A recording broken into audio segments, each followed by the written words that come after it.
ಬಂದವರೆಲ್ಲ ಹಾರ ಶಾಲು ಹಾಕ್ಸ್ಕೊತಾ ಇದ್ದಾರೆ, ಏನು ದಬಾಕವ್ರೆ ಅಂತ ಇವ್ರಿಗೆ ಇಷ್ಟೊಂದು ಸನ್ಮಾನ ಮಾಡ್ತಾವ್ರೆ ಅಂತ. ಕೆಲವೊಂದು ಏನಾದರೂ ನಿಂತಿಷ್ಟು ಓಡ್ತಾ ಇರ್ಬೇಕು, ಕರೆಕ್ಟ್ ಅಲ್ಲ? ಎಸ್, ನಾವು ಸತ್ಯ ಒಪ್ಕೊಳ್ಳಲ್ಲ ಸರ್. ಎಷ್ಟು ಜನ ಹಂಗಂತೀರಾ ನೋಡಿ? ಒಂದು 10 ಜನ ಕೈ ಎತ್ತಾರೆ. Okay, thank you. Yes, thank you so much. First of all, ಜನ್ಮ ಕೊಟ್ಟಂಥ ತಂದೆ ತಾಯಿಗೆ ನಾನು ಕೃತಜ್ಞತೆಗಳನ್ನು ಸಲ್ಲಿಸ್ತೀನಿ.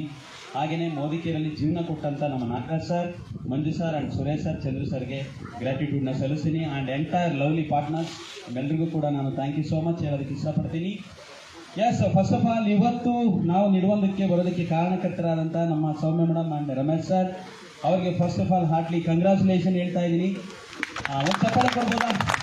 ಎರಡು ಕೈ ಇರೋ ಚಪ್ಪಾಳೆ ಕೊಡಿ. ಎರಡು ಕೈ ಇರೋ ಚಪ್ಪಾಳೆ ಅಂತ ಇನ್ನೊಂದು ಹೊಡಿತಾ ಇಲ್ಲ, ಅಲ್ಲಿ ಇನ್ನೊಬ್ರು ಹೊಡಿತಾ ಇಲ್ಲ, ಇನ್ನೊಬ್ರು. Okay, super. ಓಕೆ, ತುಂಬ ಖುಷಿಯಾದ ದಿನ. ಏನು ಹೇಳಬೇಕು ಗೊತ್ತಾಗ್ತಾ ಇಲ್ಲ. ಬೆಂಗಳೂರಿಂದ ಬರಬೇಕಾದ್ರೆ ಹೆಂಗೆ ಹೇಳ್ಬೇಕು ಹಂಗೆ ಹೇಳ್ಬೇಕು ಅಂತ ಬಂದೆ, ಇಲ್ಲಿ ಮಾತೇ ಬರ್ತಾ ಇಲ್ಲ. ಕಾರಣ ಏನು ಅಂದರೆ, 2 ವರ್ಷದ ಹಿಂದೆ ಲಾಕ್ಡೌನಲ್ಲಿ ಪ್ರೈವೇಟ್ ಸ್ಕೂಲ್ ಟೀಚರ್ಗಳ ಪದ್ಧತಿ, ಯಾರು ಟೀಚರ್ ಕೆಲಸ ಮಾಡ್ತಿದ್ರು ಅವ್ರಿಗೆ ಅಷ್ಟೇ ಗೊತ್ತು. ಸರಿಯಾಗಿ ಸ್ಕೂಲ್ಗಳೇ ಓಪನ್ ಆಗಿಲ್ಲ, ಸ್ಯಾಲ್ರಿಗಳು ಕೊಟ್ಟಿಲ್ಲ, ಬಡ್ಡಿಗೆ ತಂದು ರೇಷನ್ ತಂದು ಜೀವನ ಮಾಡಿರೋದು ಉಂಟು.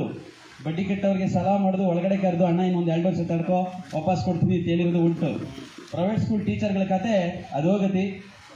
ಎಸ್, ಇವತ್ತು ತುಂಬ ಖುಷಿಯಾದ ದಿನ. ಯಾಕೆ ಅಂತಂದರೆ, ನಮ್ಮ ಎಂಟೈರ್ ಟೀಮಲ್ಲಿ ಒಂದು ವಿಷನ್ ಇದೆ.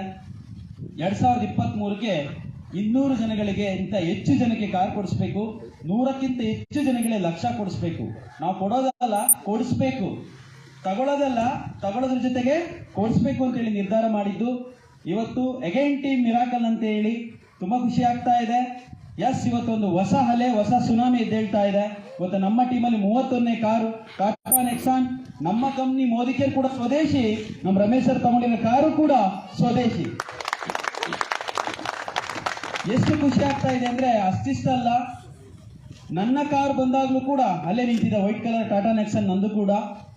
ನನ್ನ ಕಾರು ಬಂದಾಗಲೂ ಕೂಡ ನನಗೆ ಅಷ್ಟು ಖುಷಿ ಆಗಲಿಲ್ಲ. ಇವತ್ತು ನಮ್ಮ ಟೀಮಲ್ಲಿ ಇದು 12ನೇ ಕಾರು. ಬೇಸಿಕಲಿ ಮುತ್ತುರಾಜ್ 2 ವರ್ಷದ ಹಿಂದೆ ಪ್ರಾವಿಷನ್ ಸ್ಟೋರಲ್ಲಿ ಪಟ್ನ ಕಟ್ಕೊಂಡಿದ್ದಂಥ ವ್ಯಕ್ತಿ. ಅದಕ್ಕಿಂತ ಬಿಫೋರ್ ಸ್ಕೂಲ್ ಟೀಚರ್ ಆಗಿ ಕೆಲಸ ಮಾಡ್ತಾ ಇದೆ. ಇವತ್ತು ಲೆಕ್ಚರರ್ ಆಗಿ ಕೆಲಸ ಮಾಡ್ತಿದ್ರೆ ನನ್ನ ಪ್ರಕಾರ ಒಂದು 35ರಿಂದ 40 ಸಾವಿರ ಸ್ಯಾಲ್ರಿ ಬರ್ತಿತ್ತು. ನನ್ನ ಹೆಂಡತಿ ಮಕ್ಕಳನ್ನ ಅಷ್ಟೇ ಸಾಕಾಗ್ತಿತ್ತು. ಆದರೆ ಇವತ್ತು ಈ ಥರದ್ದೊಂದು ದೇಶ ಸೇವೆ ಮಾಡ್ಲಿಕ್ಕೆ ಆಗ್ತಿರ್ಲಿಲ್ಲ. Yes or no? ನಾನು ಸಂಪಾದನೆ ಮಾಡಿದ್ರೆ ಅದು ಸಂಪಾದನೆ ಆಗುತ್ತೆ, ಮತ್ತೊಬ್ಬರಿಗೆ ಕೊಡಿಸಿದ್ರೆ ಅದು ಸಾಧನೆ ಆಗುತ್ತೆ. ನನಗೆ ಒಂದು ಸತ್ಯ ಅರ್ಥ ಆಯ್ತು. ಮೋದಿಕೇರ್ ನನಗೆ ಪರಿಚಯ ಆದಾಗ, ನಾನು ಎಜುಕೇಶನ್ ಮಾಡಿದ್ದೀನಿ, ಹೊರಗಡೆ ಜೀವ ಇರೋವರೆಗೂ ದುಡಿಬೇಕು, ಉಸಿರಿರೋವರೆಗೂ ದುಡಿಬೇಕು. ಆದರೆ ಮೋದಿಕೇರಲ್ಲಿ 2 ರಿಂದ 3 ವರ್ಷ ದುಡಿದ್ರೆ ಸಾಕು, 300 ವರ್ಷಕ್ಕಾಗುವಷ್ಟು ಆದಾಯ ಕೊಡುತ್ತೆ ಮೋದಿಕೇರ್ ಅಂತ ಗೊತ್ತಾಯ್ತು. 300 ವರ್ಷ. ನಾನೊಬ್ಬ 3 ವರ್ಷ ಕಷ್ಟಪಟ್ಟಿದ್ದೀನಿ. ಇವತ್ತು ನನ್ನ 1 ತಿಂಗಳ ಸಂಪಾದನೆ 1,80,000. ಒಬ್ಬ ಸಾಮಾನ್ಯವಾಗಿ ಬಡವರ ಕುಟುಂಬದಲ್ಲಿ ಹುಟ್ಟಿದಂಥ ವ್ಯಕ್ತಿ ಇವತ್ತು 1 ತಿಂಗಳ ಸಂಪಾದನೆ ನಿಯರ್ 2 ಲಕ್ಷ ಅಂದ್ರೆ ಯೋಚನೆ ಮಾಡಿ. ಕಾರಣ ಮೋದಿಕೇರ್. ಕಾರಣ ಮೋದಿಕೇರ್. ಈ ತರದೊಂದು ಕಾನ್ಸೆಪ್ಟ್ ನ ತಂದಂತ ನಮ್ಮೆಲ್ಲರ ಗಾಡ್ ಫಾದರ್ ಸಮೀರ್ ಮೋದಿ ಸರ್ಗೆ ಈ ಮೂಮೆಂಟ್ ಅಲ್ಲಿ ನಾವು ಹ್ಯಾಟ್ಸ್ ಆಫ್ ಹೇಳಬೇಕು. ಹಾಗೇನೆ ಇಲ್ಲಿ ಮಾಡಬೇಕಾಗಿರೋ ಕೆಲಸ ಇಷ್ಟೇ. ಪ್ರಾಡಕ್ಟ್ ನ ಯೂಸ್ ಮಾಡ್ತೀವಿ, ಗೊತ್ತಿರೋರ್ಗೆ ಹೇಳ್ತೀವಿ. ನಮ್ಮ ರವಿಕುಮಾರ್ ಸರ್ ತುಂಬಾ ಚೆನ್ನಾಗಿ ಹೇಳಿದ್ರು, ಮೋದಿಕೇರಿಗೆ ಬಂದ್ರು ಸೋಪು ಶಾಂಪು ಯೂಸ್ ಮಾಡಬೇಕು, ಬಂದಿಲ್ಲ ಅಂದ್ರೆ ಯೂಸ್ ಮಾಡಬೇಕು. ನೀವು ಮೋದಿಕೇರ್ ಮಾಡಿದ್ರು 2023 ಕ್ಯಾಲೆಂಡರ್ ಬದಲಾಗ್ತಾನೆ ಇರುತ್ತೆ, ನನ್ನ ಲೈಫು ಬದಲಾಗುತ್ತಾ ಯೋಚನೆ ಮಾಡಿ. ಇವತ್ತು ಬೋಲೋ ಭಾರತ್ ಮಾತಾ ಕಿ ಜೈ ಅಂತ ಇದ್ದೀವಿ, ಇಂಡಿಪೆಂಡೆನ್ಸ್ ಡೇ ದಿನ, ಗಣರಾಜ್ಯೋತ್ಸವ ದಿನ. ಆದ್ರೆ ಮನೆಗೆ ಹೋಗಿ ಎಲ್ಲ ಬಳಸ್ತಾ ಇರೋ ವಸ್ತುಗಳು ನೋಡಿದ್ರೆ ಎಲ್ಲ foreign brand. White and white flag hoist ಮಾಡ್ತಾ ಇದೀವಿ, ಬೋಲೋ ಭಾರತ್ ಮಾತಾ ಕಿ ಅಂತಿದೀವಿ. ಇವತ್ತು ನಮ್ಮ ಮನೇಲಿ ಹುಡುಕಿದ್ರೆ 95% ಬರೀ ವಿದೇಶಿ ವಸ್ತುಗಳನ್ನ ಬಳಸ್ತಾ ಇದೀವಿ. ತುಂಬಾ ಜನ ಕೇಳ್ತಾ ಇದೀವಿ, ಸೈನಿಕರಿಗೆ ಹ್ಯಾಟ್ಸ್ ಆಫ್ ಹೇಳ್ಬೇಕು, ದೇಶಕ್ಕೆ ಹ್ಯಾಟ್ಸ್ ಆಫ್ ಹೇಳ್ಬೇಕು, ಸ್ವದೇಶಿ ಬಳಸಬೇಕು. ಮನೆಗೆ ಹೋಗಿ ನೋಡಿದ್ರೆ ಬರೀ ಫಾರಿನ್ ಬ್ರ್ಯಾಂಡ್. ಹಾಗಿದ್ರೆ ಹೇಳೋದು ಬೇರೆ, ಮಾಡೋದು ಬೇರೆ ಆಗ್ತಾ ಇದೆ. ಆದ್ರೆ ಮೋದಿಕೇರ್ ಒಂದು ಕೆಲಸ ಮಾಡ್ತಾ ಇದೆ, ದೇಶ ಕಟ್ಟೋ ಕೆಲಸ ಮಾಡ್ತಾ ಇದೆ. ಮೋದಿಕೇರ್ ಇವತ್ತು ಮನೆ ಮನೆಗೆ ಸ್ವಾತಂತ್ರ್ಯ ಕೊಡಿಸೋದಕ್ಕೆ ಎದ್ದು ನಿಂತಿದೆ. ಮನೆ ಮನೆಗೆ. ನಾನು ಟೀಚರ್ ಆಗಿ ಯೋಚನೆ ಮಾಡಿದ ಒಂದು ವಿಚಾರ, ಇವತ್ತು ಬಹಳ ಹಿಂದೆ ತಿರುಗಿ ನೋಡಿದ್ರೆ ಒಂದು ಫ್ಯಾಮಿಲಿನಲ್ಲಿ 10 ರಿಂದ 12 ಜನ ಮಕ್ಕಳು ಇರ್ತಿದ್ರು. ಕೊನೆ ಮಗ ಮಾತ್ರ ಎಜುಕೇಶನ್, ಅವನೊಬ್ನೇ ಮದುವೆದು ಇನ್ವಿಟೇಷನ್ ಕಾರ್ಡ್ ಓದಂಗೆ ಇದ್ದಿದ್ದು. ಇನ್ನು 11 ಜನದ ಏನ್ ಕೆಲಸ ಅಂದ್ರೆ, ದೊಡ್ಡವನು ಚಿಕ್ಕವನ್ ನೋಡ್ಕೊಳ್ಳೋದು, ಆ ಚಿಕ್ಕವನು ಇನ್ನೊಬ್ಬ ಚಿಕ್ಕವನ್ ನೋಡ್ಕೊಳ್ಳೋದು. ಆದ್ರೆ ಇವತ್ತು ಹೆಂಗಿದೆ ನಮ್ಮ ಸಮಾಜ ಅಂತ ಹೇಳಿದ್ರೆ, ಮನೆಗೊಂದು ಮಗು ಅಥವಾ ಎರಡೇ ಮಗು, ಆರ್ತಿಗೊಂದು ಕೀರ್ತಿಗೊಂದು, ಇರೋರು ಇಬ್ಬರನ್ನು ಇಂಜಿನಿಯರ್ ಮಾಡಿಸ್ತಾವ್ರೆ, ಇಬ್ಬರನ್ನು ಡಾಕ್ಟರ್ ಮಾಡಿಸ್ತಾವ್ರೆ, ಇಬ್ಬರನ್ನು ಟೀಚರ್ ಮಾಡಿಸ್ತಾವ್ರೆ. ಇವತ್ತು ಗಾರ್ಮೆಂಟ್ಸ್ ಹೋಗೋರ್ನ ಕೇಳಿದ್ರು ನಿಮ್ ಮಗ ಏನಾಗ್ಬೇಕು, ಡಾಕ್ಟರ್ ಆಗ್ಬೇಕು. ನಾನಂತೂ ಓದ್ಲಿಲ್ಲ, ನನ್ನ ಮಕ್ಕಳನ್ನ ಓದಿಸ್ಬೇಕು ಅಂತ ಹೇಳಿ ಮನೆಗಳಲ್ಲಿ ಎಜುಕೇಶನ್ ಮಾಡಿಸ್ತಾ ಇದ್ದಾರೆ. 25 ವರ್ಷ ಆಯ್ತು, ಏನ್ ಕೆಲಸ ಅಪ್ಪ MBBS ಅಣ್ಣ ಅಂದ್ರೆ, ತರಕಾರಿ ಮಾರಬೇಕು ಅಂತ ಇದ್ದೀನಿ, ಪಾನಿಪುರಿ ಅಂಗಡಿ ಮಾಡೋಣ ಅಂತ ಇದ್ದೀನಿ, ಟೀ ಅಂಗಡಿ ಮಾಡೋಣ ಅಂತ ಇದ್ದೀನಿ, ಯಾವ್ದೋ ಕಂಪ್ನಿಗೆ ಹೋಗಿದ್ದೆ, ಇಂಟರ್ವ್ಯೂಗೆ ಹೋಗಿದ್ದೆ, 12,000 ಕೊಡ್ತಾರಂತೆ. ಅಪ್ಪ ಅಮ್ಮ ಓದಿಸಿರೋ ದುಡ್ಡಿಗೆ ಬಡ್ಡಿ ಸಮೇತ ಕಟ್ಟಕ್ ಆಗ್ತಿಲ್ಲ, ಅಷ್ಟು ಸಂಬಳ ತರಕ್ಕೆ ನಾವು ಇವತ್ತು ಒದ್ದಾಡ್ತಾ ಇದ್ವಿ ಹೊರಗಡೆ. ಬಟ್ ಮೋದಿಗೇರ್ ಇವತ್ತು ಲಕ್ಷ ಲಕ್ಷ ಸಂಪಾದನೆ ಮಾಡೋದಂತ ಅವಕಾಶ ಕೊಡ್ತಾ ಇದೆ. ಯೋಚನೆ ಮಾಡಿ, ಇವತ್ತು ಎಜುಕೇಶನ್ ಮಾಡಿರೋರ ಸಂಖ್ಯೆ ದುಪ್ಪಟ್ಟು ಬರ್ತಾ ಇದೆ, ಹೊರಗಡೆ ಉದ್ಯೋಗಗಳು ಸಿಗ್ತಾ ಇಲ್ಲ. ಇತ್ತೀಚೆಗೆ ಸೋಷಿಯಲ್ ಮೀಡಿಯಾ ನೋಡ್ತಾ ಇದ್ರೆ ಒಂದು ಕಾನ್ಸೆಪ್ಟ್ ನನಗೆ ಅರ್ಥ ಆಯ್ತು. ಯಾವುದೇ ಕಂಪ್ನಿಗೆ ಹೋಗಿ ಕೆಲಸದಿಂದ ತೆಗಿತಾ ಇದ್ದಾರೆ. ಇಲ್ಲಿಂದ ಕಡೆ ಇಷ್ಟು ಕಷ್ಟ ಕೊಟ್ಟರು ಅಂತ ಯಾರು ಹೇಳ್ತಾ ಇಲ್ಲ, ತೆಗಿತಾ ಇದ್ದಾರೆ ಅಂತ ಹೇಳ್ತಾ ಇದ್ದಾರೆ. ಯೋಚನೆ ಮಾಡಿ, ಅನ್ಲಿಮಿಟೆಡ್ ಅವಕಾಶ ಮೋದಿ ಕೇರಲ್ಲಿ ಲಕ್ಷಾಂತರ ಜನಕ್ಕೆ, ಕೋಟ್ಯಾಂತರ ಜನಕ್ಕೆ ಜೀವನ ಕಟ್ಕೊಳ್ಳುವಂತ ಅವಕಾಶ ನನ್ನ ಮೋದಿ ಕೇರ್ ನಿಮ್ಮೆಲ್ಲರನ್ನು ಕೂಡ ವೆಲ್ಕಮ್ ಮಾಡ್ತಾ ಇದೆ, ನಿಮ್ಮೆಲ್ಲರನ್ನು ಕೂಡ ಹಾಕಿ ವೆಲ್ಕಮ್ ಮಾಡ್ತಾ ಇದೆ. ಇವತ್ತು IAS KS ಮಾಡಿರೋರು ಕೂಡ ಗೌರ್ಮೆಂಟ್ ಒಂದು ಕಾರ್ ಕೊಡುತ್ತೆ, ಅಣ್ಣೊಂದು ರಿಟೈರ್ಮೆಂಟ್ ಆದ್ಮೇಲೆ ಆ ಕಾರ್ನ ವಾಪಸ್ ಕೊಡ್ಬೇಕಾ? ಬಟ್ ಮಗಂದು ಮೋದಿ ಕೇರ್ ಕಾರು ಅವ್ರ ಮಗ ಮೊಮ್ಮಗನು ಕೂಡ ಓಡಿಸ್ಬೋದು, ರಮೇಶ್ ಸರ್ ಇದೇ ಸಾಧನೆ ಮಾಡಿರೋದು. ಸೋಪು ಶಾಂಪು ಬದಲಾಯಿಸಿದಕ್ಕೆ ಗೊತ್ತಿರೋ 4 ಜನ ಕೇಳಿದಕ್ಕೆ ಇವತ್ತು ಸ್ವದೇಶಿ ಕಾರು ಮನೆ ಮುಂದೆ ನಿಂತಿದೆ. ಯೋಚನೆ ಮಾಡಿ, ನನ್ನ ಮಗ 8 ಅವರ್ ಇನ್ನೊಬ್ರು ಕಂಪ್ನಿನಲ್ಲಿ ಸಾಲ ಮಾಡುದು, ಬಾಸ್ ಕಾರ್ ತೊಳ್ಕೊಂಡು ಕೆಲಸ ಮಾಡ್ಬೇಕಾ ಅಥವಾ ಮಗ ಬಿಸ್ನೆಸ್ ಮ್ಯಾನ್ ಆಗ್ಬೇಕಾ, ಡಿಸೈಡ್ ಮಾಡಿ. ತುಂಬಾ ಜನ ಯೋಚನೆ ಮಾಡೋದು, ಚೆನ್ನಾಗಿ ಓದಿಸ್ಬೇಕು, ಒಂದು ಕಂಪ್ನಿ ಕೆಲ್ಸಕ್ಕೆ ಕಳಿಸ್ಬೇಕು. ಹೌದು, ಕಂಪ್ನಿ ನಮ್ಮ ಮಕ್ಕಳನ್ನ ಕೂರ್ಸ ಕಳಿಸ್ತಾರೆ, 8 ಅವರ್ ಜೂತದಾಳ ತರ ಕೆಲಸ ಮಾಡಿಸ್ಕೊಂಡು ಕಳಿಸ್ತಾ ಇದ್ದಾರೆ. ಅವರು 1 ಯೂನಿಟ್ 2 ಯೂನಿಟ್ 3 ಯೂನಿಟ್ ಮಾಡ್ತಾನೆ ಇದ್ದಾರೆ. ಆದ್ರೆ ನಮ್ಮ ಮಕ್ಕಳು 8 ಅವರ್ ದುಡಿದು ಇವತ್ತು ವಾಪಸ್ ಮನೆಗೆ ಬರ್ತಾ ಇದ್ದಾರೆ. ಮಗ ಬೈಕ್ ತಗೊಳಕ್ಕೆ ಪರದಾಡ್ತಾವನೆ, ಮನೆ ಕಟ್ಸ್ಕೊಳ್ಳೋದಕ್ಕೆ ಪರದಾಡ್ತಾವನೆ, ಅವನ ಕನಸುಗಳೆಲ್ಲ ನುಚ್ಚು ನೂರು ಆಗ್ತಾ ಇದ್ರೆ. ಬಟ್ ಮೋದಿಗೆ ತುಂಬಾ ವಿಶೇಷ, ನಿಮಗೆ ಮನೆ ಕಟ್ಕೊಳ್ಳೋದಕ್ಕೆ ಫಂಡ್ ಕೊಡ್ತಾ ಇದೆ, ಕಾರ್ ತಗೊಳ್ಳೋದಕ್ಕೆ ಫಂಡ್ ಕೊಡ್ತಾ ಇದೆ, ಫಾರಿನ್ ಹೋಗೋದಕ್ಕೆ ಫಂಡ್ ಕೊಡ್ತಾ ಇದೆ, 300 ವರ್ಷ ಆದಾಯ ಕೊಡ್ತಾ ಇದೆ. ಅಂದ್ರೆ ಯೋಚನೆ ಮಾಡಿ, ಮೋದಿಗೆ ನಾನು ಯಾಕೆ ಸೀರಿಯಸ್ ಆಗಿ ತಗೋಬಾರ್ದು, ಮಾಡ್ಬೇಕಾದ ಕೆಲಸ ಇಷ್ಟೇ. ಸೋಪು ಶಾಂಪು ಬದಲಾಯಿಸಿ ಗೊತ್ತಿರೋರ್ಗೆ ಹೇಳ್ರಿ, ಸ್ವಾಮಿ ಮೋದಿ ಕೇರ್ ಅಂದ್ರೆ ಬೇರೆ ಏನೋ ಅಲ್ಲ.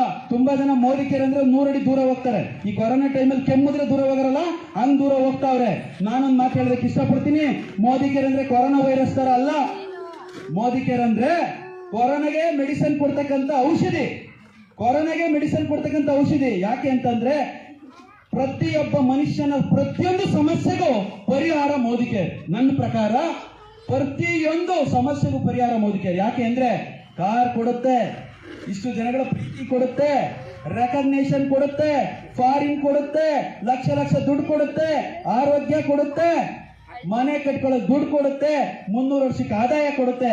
ಓವರ್ ಆಲ್ ಪ್ಯಾಕೇಜ್ ಮೋದಿ ಕೇರಲ್ಲಿ ಸಿಗ್ತಾ ಇದೆ. ನಾನು ಮೋದಿ ಕೇರ್ನ ಸೀರಿಯಸ್ ಆಗಿ ತಗೋಬಾರ್ದು ಸ್ವಾಮಿ.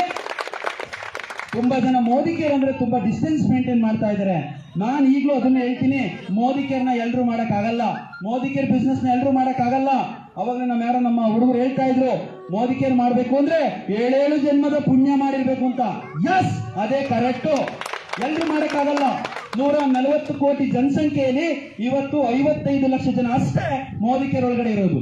ಇನ್ನ 139.5 ಕೋಟಿ ಜನ ಕಸ್ಟಮರ್ ಆಗ್ತಾರೆ, ಬೇರೆ ಪ್ರಾಡಕ್ಟ್ ಯೂಸ್ ಮಾಡ್ತಾರೆ. ಶಾಮಿಯಾನ ಹಾಕ್ಬೇಕು, ಫೋಟೋ ತೆಗಿಬೇಕು, ಬ್ಲೇಸರ್ ಹೊಲಿಬೇಕು, ಶಾಲ್ ರೆಡಿ ಮಾಡ್ಬೇಕು, ಹೇರ್ ಕಟ್ ಮಾಡ್ಬೇಕು, ಮೇಕಪ್ ಮಾಡ್ಬೇಕು, ಮಕ್ಳಿಗೆ ಪಾಠ ಮಾಡ್ಬೇಕು. ಆ ಕೆಲಸ ಎಲ್ಲ ಯಾರು ಮಾಡ್ತಾರೆ? ಅದಕ್ಕೆ ಅವ್ರ ಕೆಲಸ ಅವ್ರು ಮಾಡ್ಲಿ, ನಮ್ ಕೆಲಸ ನಾವು ಮಾಡೋಣ. ಏನಂತೀರಾ?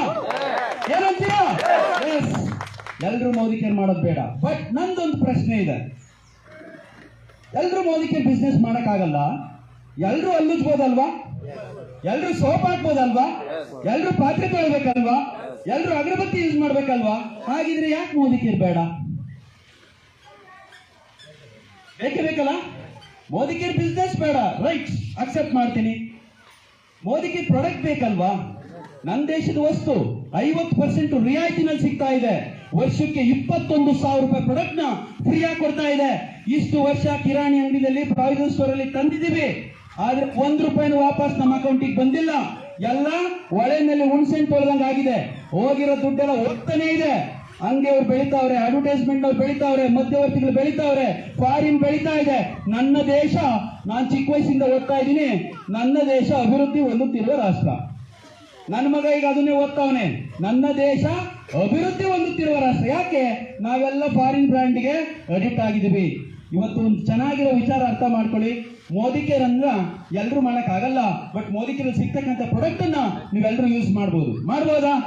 ಎಷ್ಟು ಜನ ಇವತ್ತಿಂದನೇ ಮೋದಿ ಕೇರ್ ಪ್ರಾಡಕ್ಟ್ ಯೂಸ್ ಮಾಡ್ತೀನಿ, ನನ್ನ ದೇಶದ ವಸ್ತು ಅನ್ನೋರು ಹ್ಯಾಂಡ್ ರೈಸ್ ಮಾಡಿ, ಕೈ ಇದ್ದವ್ರು ಕೈ ಎತ್ತಿ. ನಾನು ಬಿಸ್ನೆಸ್ ಮಾಡಲ್ಲ ಸರ್, ನನ್ನ ದೇಶದ ವಸ್ತುಗಳನ್ನ ನಾನು ಇವತ್ತಿಂದನೇ ಬಳಸ್ತೀನಿ ಅಂತ. ನೋಡಿ, ಇನ್ನೂ ಎಲ್ಲೋ ಅನುಮಾನ ಇದೆ. ಯಾಕೆ? ಅಡ್ವರ್ಟೈಸ್ಮೆಂಟ್ ಅಲ್ಲಿ ಬಂದು ಹೇಳ್ತಾವ್ರೆ, ಜೀವನ ಸೋದ್ರು ಚಪ್ಪಲಿ ಸೌದೆಲ್ಲ ವಾಕ್ಮೆಟ್ ಬಳಸಿ ಅಂತ ತಗೋತಾ ಇದೀವಿ. 7 ವಾರಗಳಲ್ಲಿ ಬೆಳ್ಳಗಾಗ್ತಿರೋ ಫೇರ್ ಅಂಡ್ ಲವ್ಲಿ ಯಾಕೆಂದ್ರೆ ಹಾಕೋತಾ ಇದೀವಿ. ಯಾಕೆಂದ್ರೆ ಅವರೆಲ್ಲ ನಮ್ಮ ರಿಲೇಷನ್ ಅಲ್ಲ, ನಮ್ಮ ಪಕ್ಕದ ಮನೆಯವರಲ್ಲ. ಟಿವಿಲಿ ಬರೋನ್ನ ನಂಬ್ತಾ ಇದೀವಿ. ನಮ್ಮೂರ್ ಮೇಷ್ಟ್ರು ರಮೇಶ್ ಸರ್ನ ನಂಬಕ್ ರೆಡಿ ಇಲ್ಲ. ನಮ್ಮೂರ್ ಹುಡುಗ ಚಟ್ಟೆ ಹಾಕೊಂಡು ಇಲ್ಲೇ ಓಡಾಡಿ ಆಡಾಡಿ ಬೆಳೆದಿದ್ದು, ಅವ್ರನ್ನ ನಂಬಕ್ ರೆಡಿ ಇಲ್ಲ. ನಾನು ಹಾಕಿದ್ದೀನಿ ಮರ ವೈಟ್ ಪರ್ಲು, ನೀನು ಹಾಕು ಅಂದ್ರೆ ನಂಬಕ್ ರೆಡಿ ಇಲ್ಲ. ಟಿವಿಲಿ ಬರ್ತಾವ್ರೆ, ಹಾರ್ಪಿಕ್ ಹಾಕ್ತಿದಂಗೆ, ನೀರು ಹಾಕ್ತಿದಂಗೆ ಬೆಳಗಾಗ್ತಾ ಐತೆ, ಅವ್ರನ್ನ ನಂಬ್ತಾವ್ರೆ. ನಮ್ಮೂರ್ ಹುಡುಗ ರಮೇಶ್ ಸರ್ನ ನಂಬಕ್ ರೆಡಿ ಇಲ್ಲ.